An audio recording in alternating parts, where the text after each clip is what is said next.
Terima kasih. Assalamualaikum warahmatullahi wabarakatuh.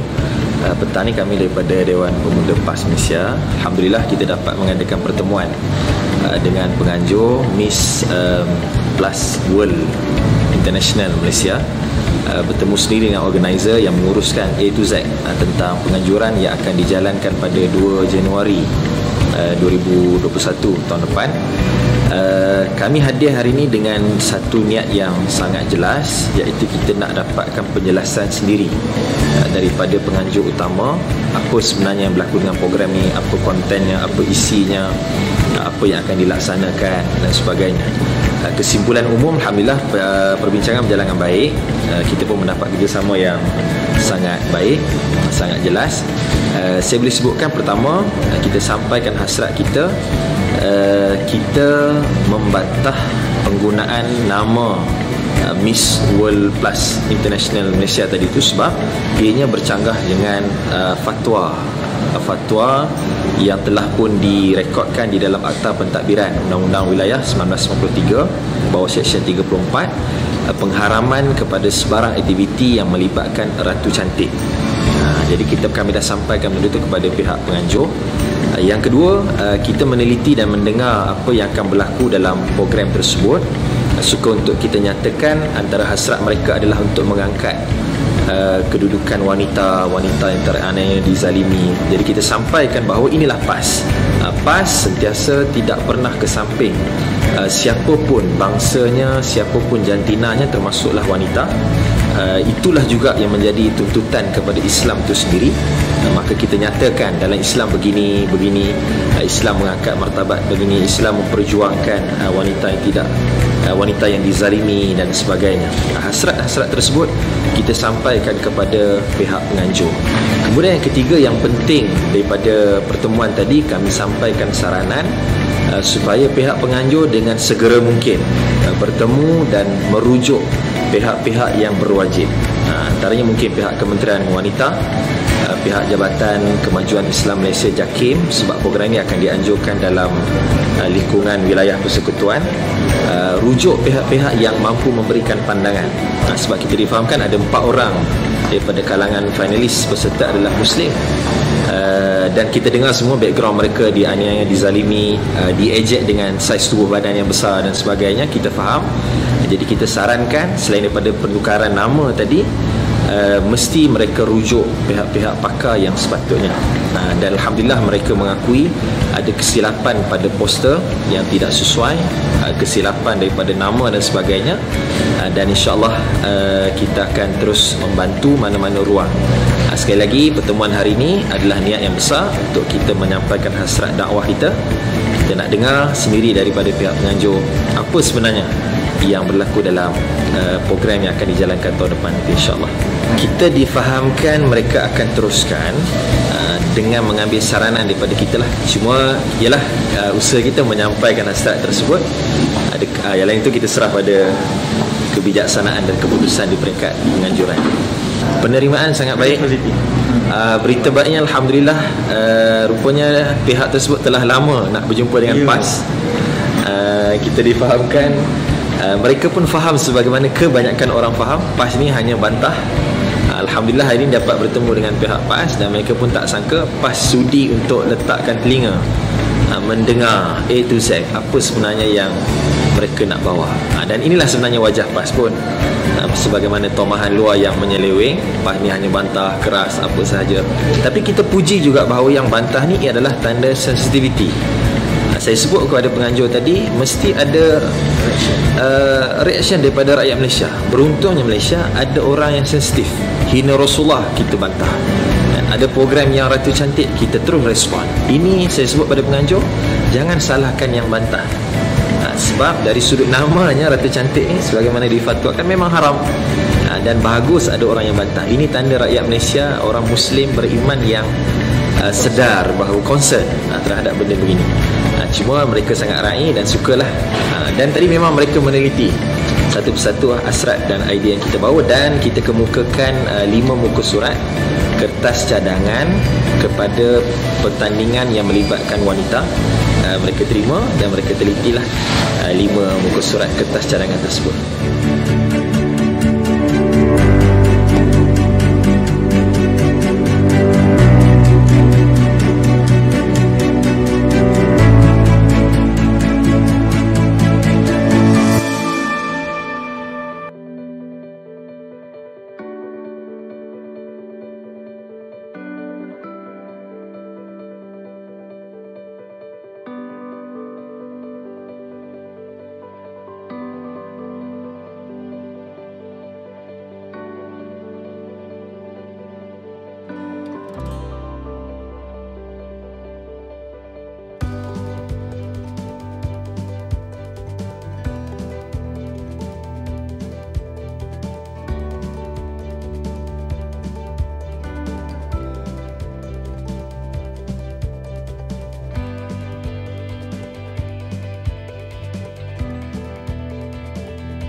Alhamdulillah udara segar dan pagi ini pun cuaca tempoi, berangin. Saya ambil kesempatan lagi pada pagi ini untuk mempromosikan program demam berdarah serentak seluruh negara yang dianjurkan oleh Dewan Pemuda PAS Malaysia yang akan berlangsung pada bulan Januari. Kemuncaknya program ini ada pada 15, 16, 17 Januari di seluruh negara. Jadi kita boleh mendaftar online pendaftaran untuk senang pada urus dia untuk membuat pengurusan di mana tak mana masa bila untuk kita mendaftar untuk berdemam darah. Jom bersama dengan Dewan Pemuda PAS Malaysia untuk kita berdemam darah, kita membuat amal kebajikan dengan darah kita. InsyaAllah. Jom. Reda adalah ibadah.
Alhamdulillah, penubuhan majlis itu majlis untuk mengendalikan kerajaan dan bersetuju dan semua parti yang terlibat dengan kerajaan, termasuk bukan sahaja UMNO bersama, dan kita bersetuju majlis presiden untuk mengendalikan kerajaan Perikatan Nasional dia amat menghadapi pilihan raya.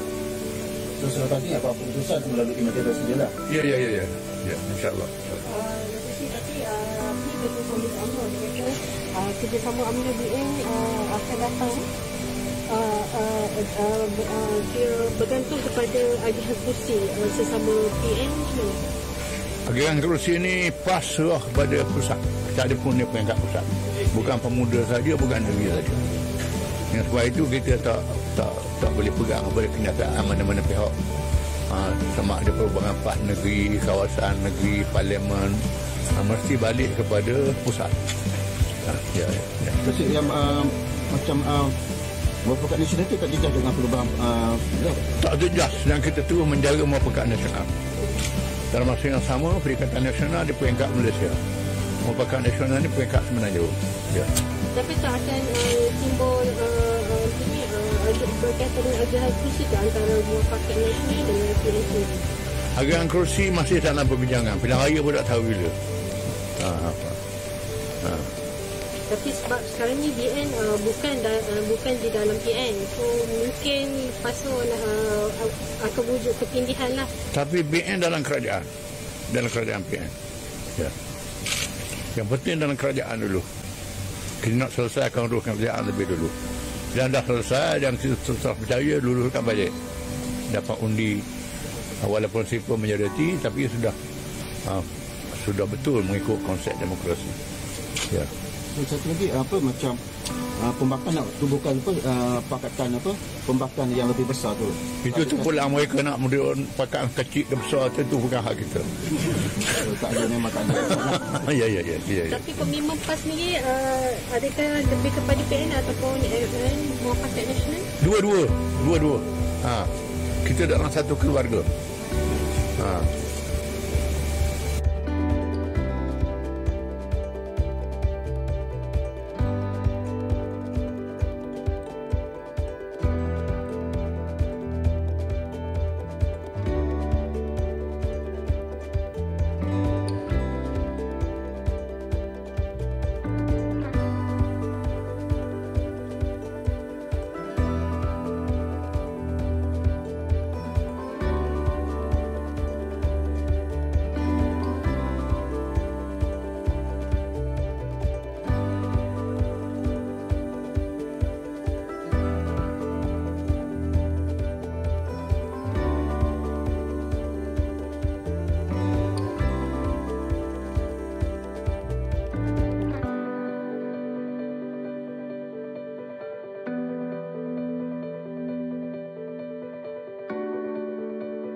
Assalamualaikum warahmatullahi wabarakatuh.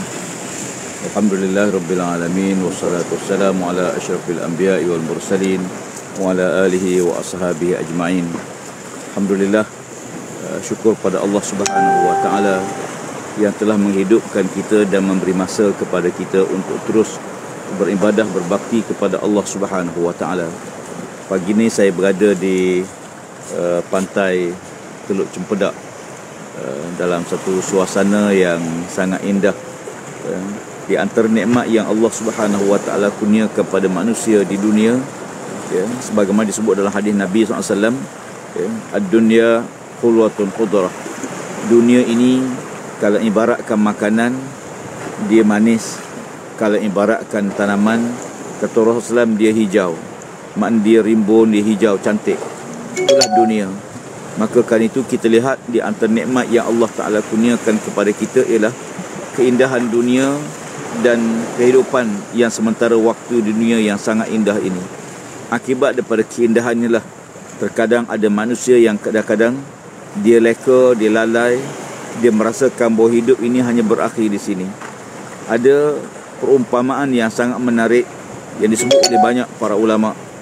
Perumpamaan bahkan Nabi SAW mengibaratkan bahawa hidup kita ni seumpama kita berjalan, lalu kita berjumpa dengan pohon yang rendang, pohon yang rimbun, lalu kita duduk, kita berehat di situ, kita makan, melepaskan kepenatan dan kelelahan.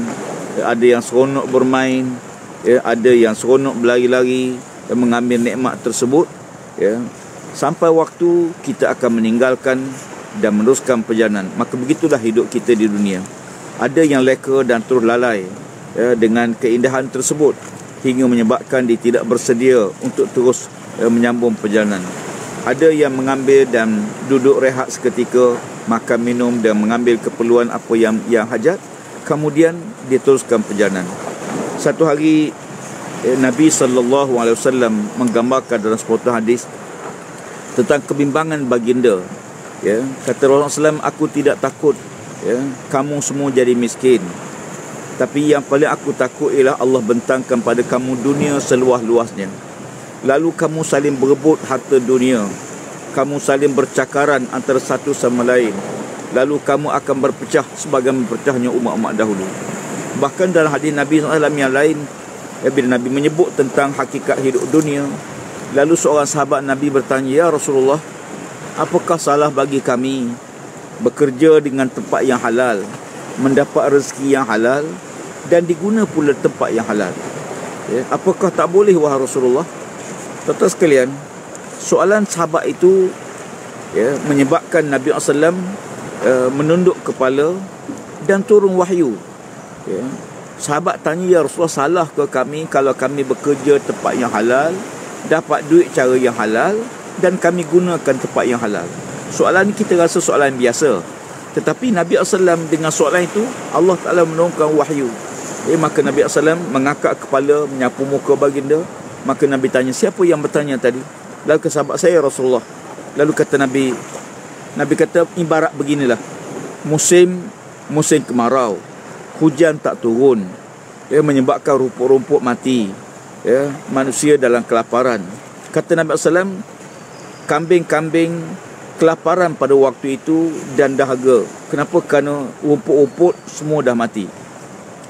Dalam keadaan begitu, kata Rasulullah, tiba-tiba hujan turun. Bila hujan turun, maka rumput yang mati tadi seminggu kemudian hijau, ya, cantik. Tuan bayangkan, kata Nabi SAW, kambing yang dalam kelaparan ini, bila mana tengok rumput tadi hijau, ya, maka dia terus seronok gembira, dia pergi makan rumput tersebut sekenyang-kenyangnya, lalu dia mati. Kata Nabi SAW, lalu dia mati kekenyangan. Daripada kambing yang cerdik, kambing yang bijak, dia makan, kemudian berhenti seketika, membuang, ya, kemudian rehat, lapar, kemudian dia makan balik, ya, kemudian bila dia rasa kenyang, dia berhenti. Begitulah seterusnya. Tuan-tuan sekalian, ibarat Nabi ni dua perkara. Pertama, ada orang yang kadang-kadang dia Allah bentangkan pada dunia seluas-luasnya. Ya, dia dapat rezeki banyak, projek-projek dia berjalan, kemudian hasilnya banyak, lalu dia jadi tamak. Ya, dia jadi tamak dengan dunia, dia ambil, dia tak pernah rasa cukup. Ya, dia pulun harta dunia, sampai waktu sembahyang pun tak ada masa dengan Allah, masjid pun tak ada masa dengan Allah, Quran pun tak sempat baca, zikir pun tak sempat berzikir, ibadah yang sepatut dibuat pun tak buat. Pasal apa? Kerana sibuk dengan dunia. Pagi-pagi sibuk dengan dunia, malam sibuk dengan dunia, petang sibuk dengan dunia. Dia pulun dunia seluruh habis-habisnya. Lalu kata Nabi SAW, ibarat kambing tadi, maka kambing tadi mati dalam kekenyangan. Atau daripada kambing yang cerdik, kata Nabi, nak ibaratkan binatang, ya, Nabi ibaratkan kehidupan seekor kambing. Ya. Ada orang yang bijak, yang cerdik, ya, dia tahu Allah Ta'ala beri rezeki pada dia, dia ambil sekadar mana yang perlu, dia ambil, kemudian dia makan, ya, bila dia rasa kenyang dia berhenti, ya, kemudian bila dia rasa lapar dia makan balik, ataupun dia menunaikan tanggungjawab. Maksudnya golongan kedua ni ialah dia tahu bahawa dunia ni rezeki, ya, tidak pernah salah alamat. Kalau Allah Ta'ala tentukan rezeki untuk kita, rezeki kita tidak akan ada orang boleh ambil rezeki kita. Kalau manusia boleh merampas rezeki orang lain, maka dia lebih hebat, na'udzubillah. Tidak mungkin berlaku. Rezeki kita, hak kita. Tuan-tuan tak perlu risau. Yang perlu ialah hanya kita berusaha, berikhtiar, berdoa, tawakal pada Allah Subhanahu Wa Ta'ala. Tapi rezeki kita tidak akan boleh orang lain ambil. Kenapa? Kerana waktu kita mula-mula ditiupkan roh oleh Allah Ta'ala dalam rahim ibu, Allah telah tentukan rezeki kita, jodoh kita, ajal maut kita, di mana kita. Semua dah tentu oleh Allah SWT. Cuma kita perlu ikhtiar. Kenapa? Kerana Allah sembunyikan, Allah tak beritahu kita. Maka kan itu kita berusahalah. Alhamdulillah kita dapat rezeki. Hasil rezeki kita tunaikan zakat, ya, kita bagi sedekah pada orang susah, kita bantu orang susah. Kenapa? Kerana harta tu lebih daripada harta kita tu ada hak orang lain. Ya, kita makan, kita gembira dengan rezeki yang halal, kita tanggung anak isteri kita, kita beri pada jiran tetangga kita yang susah, kita tolong orang lain. Ya. Kemudian yakinlah bahawa bila kita tidak berkira dengan Allah, Allah tidak berkira dengan kita. Ya, ingat, siapa yang berkira dengan Allah Ta'ala, maka Allah juga berkira dengan dia. Maksudnya, kalau dia nak buat sesuatu ambil kira, nak sedekah takut habis harta, nak derma takut habis harta, Hingga kadang-kadang nak bayar zakat pun dia takut hilang harta dia. Tuan-tuan sekalian, pagi ni saya nak bawa satu perbandingan. Jangan kita tengok apa yang hilang, tengok apa yang ada. Tengok apa yang ada pada kita. Katakanlah kita bayar zakat, zakat 2,5%, 2,5%, daripada zakat kita. Bermakna 7.5% lagi ialah dalam hak kita. Mungkin katakanlah kita bayar zakat kita, daripada 10,000 harta kita, yang kita kena zakat daripada 10,000 tersebut hanya lebih kurang 2,5%, RM250.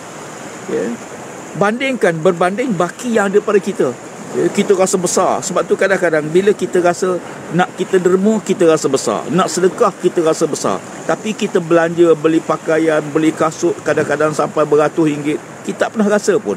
Tapi bila kita nak derma, kita mula fikir.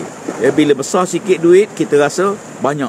Sebenarnya tuan sekalian, yakinlah bahawa rezeki ni Allah Ta'ala yang atur. Sebab tu bila kita hidup dunia, kesimpulan pagi ni ialah bila kita hidup dunia, kita tahu bahawa Allah Ta'ala bagi nikmat pada kita yang begini indah. Kita guna, jangan durhaka pada Allah Ta'ala, jangan buat maksiat pada Allah dengan nikmat yang Tuhan bagi.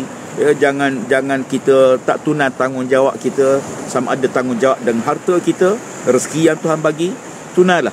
Mudah-mudahan nikmat dunia yang begitu indah ini dapat kita kecapi, dapat kita nikmati.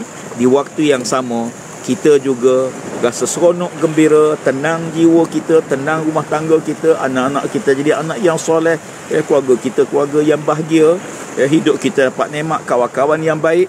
Itulah nikmat atas dunia. Tuan-tuan sekalian, mudah-mudahan nikmat dunia ini akan bersambung dengan nikmat yang paling besar. Walal akhiratu khairun wa abqa. Akhirat itu lebih baik, kata Allah Ta'ala, lebih baik daripada dunia yang kita rasa seronok ni. Lebih baik, bahkan akhirat kekal. Kekal apa dia? Kekal nikmat, tidak pernah hilang. Kekal muda, tidak pernah tua. Kekal rezeki, tidak pernah hilang. Kekal dalam keadaan gembira, tidak pernah duka cita. Mudah-mudahan kita semua mensyukuri nikmat yang dikurnia oleh Allah Ta'ala dengan tunai tanggungjawab apa yang sepatut kita laksanakan. Semoga kita bertemu dalam masa-masa yang lain. InsyaAllah, aqul qawli haza, astaghfirullahalazim li walakum. Wassalamualaikum warahmatullahi wabarakatuh. Allahu Allahu Allahu Allah, Allahu Allahu Allahu Allah, Allahu Allahu Allahu Allah, Allahu Allahu Allahu Allah. La ilaha illallah, la ilaha illallah, la